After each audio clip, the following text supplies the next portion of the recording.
Mirvac has been reimagining urban life since 1972. It started with two men from Sydney, Robert Bob Hamilton, a real estate agency owner, and Henry Pollock, an architect and builder.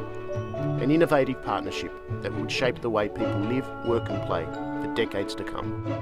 I'm a very firm believer in teamwork. Any major project would form a team.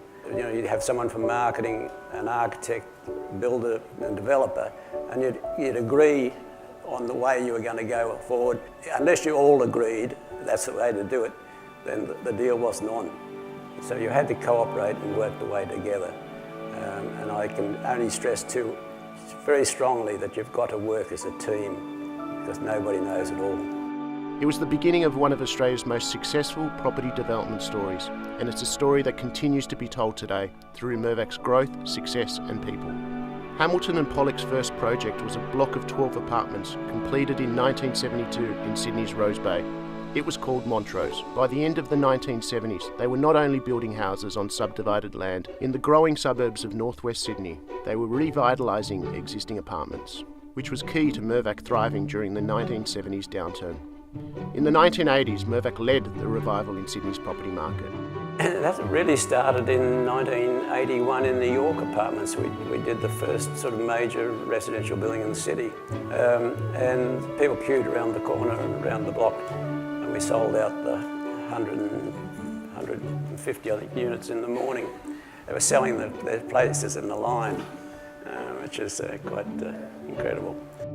The York was Sydney's first luxury high-rise apartment building to be built in the CBD for 50 years, and it changed the real estate landscape. The actual fact that we did influence the standard of housing and apartment building in this country. There's no doubt, I think we did lead the way and set a certain standard that people copied, and now I find that there's no doubt that the competition's a lot better now than it used to be. Since then, Mirvac has further expanded to constructing whole master plan communities, creating beautiful spaces to work, shop and play, where every project brings new expertise and opportunity. I was fortunate enough at the start of my career to work with the two founders of Mirvac, being Bob and Henry. A very small company back then, but we worked on some amazing projects in the early years. Projects like Newington or the Olympic Village, Walsh Bay here in Sydney. I think back to the Newington project or the Olympic Village, where we started working on that in the mid-90s. We literally worked out of the back of a garage in Woolloomooloo.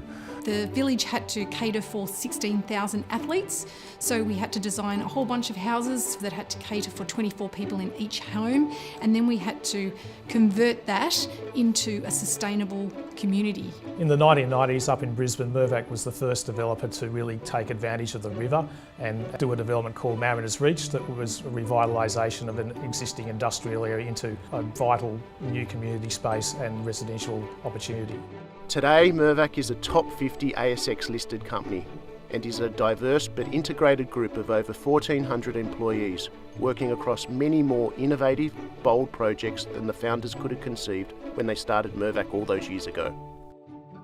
The Mirvac's good name is the most important asset it's got. Yep. So I think that's what you've got to keep working on.